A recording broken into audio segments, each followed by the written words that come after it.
Supreme court के फैसले पर केंद्रीय मंत्री हरदीप पुरी और मीनाक्षी लेखी ने टीवी9 भारतवर्ष से एक्सक्लूसिव बातचीत की। उन्होंने कहा कि आज के फैसले से गरीबों को उनका हक मिलेगा।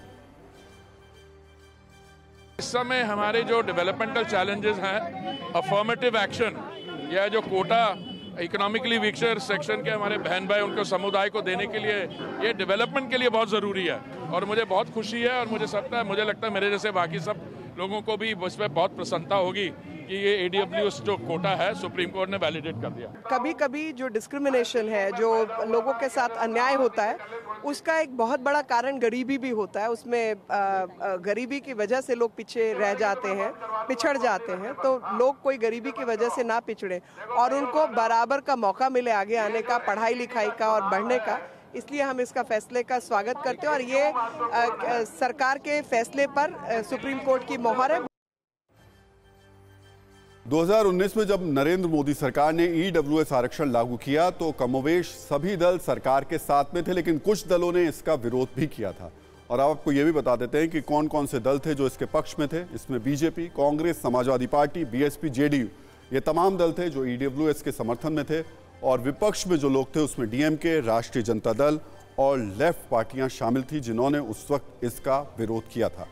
भले ही कांग्रेस आर्थिक आधार पर आरक्षण का विरोध ना करे, लेकिन कांग्रेस नेता उदित राज सुप्रीम कोर्ट के आज के फैसले से बहुत ज्यादा नाराज हैं।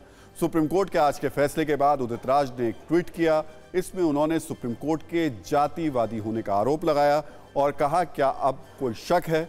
EWS आरक्षण की बात आई तो कैसे पलटी मारी कि 50% की सीमा संवैधानिक बाध्यता नहीं है, लेकिन जब भी SC, ST, OBC को आरक्षण देने की बात आती है तो इंदिरा साहनी मामले में लगी 50% की सीमा का हवाला दिया जाता रहा है।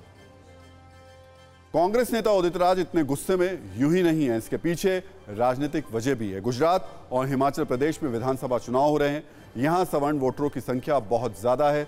सुप्रीम कोर्ट के इस फैसले का इस चुनाव पर बड़ा इंपैक्ट हो सकता है। गुजरात में आरक्षण की मांग पर पटेलों ने बड़ा आंदोलन किया था। पिछले चुनाव में बीजेपी को इसका नुकसान हुआ था। 2019 में EWS लागू हुआ तो पटेल भी इसके दायरे में आए और बीजेपी को फायदा हुआ।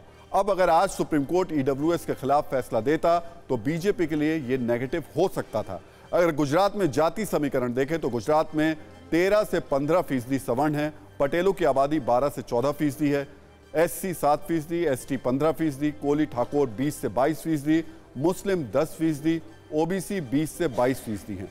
सुप्रीम कोर्ट के आज के फैसले से गुजरात में सवर्ण और पटेलों को मिलाकर कम से कम 25 से 29% आबादी को पहले मिलने वाला फायदा जारी रहेगा, जो बीजेपी के लिए पॉलिटिकल एडवांटेज है। अगर हिमाचल प्रदेश की बात करें तो यहां सामान्य वर्ग की आबादी 55% है, OBC 13%, SC 26% और ST आबादी 6% है। यानी आज के फैसले से हिमाचल में कम से कम 55% आबादी इस फायदे के दायरे में होगी। हालांकि इसमें भी फैसला आर्थिक स्थिति के आधार पर होगा।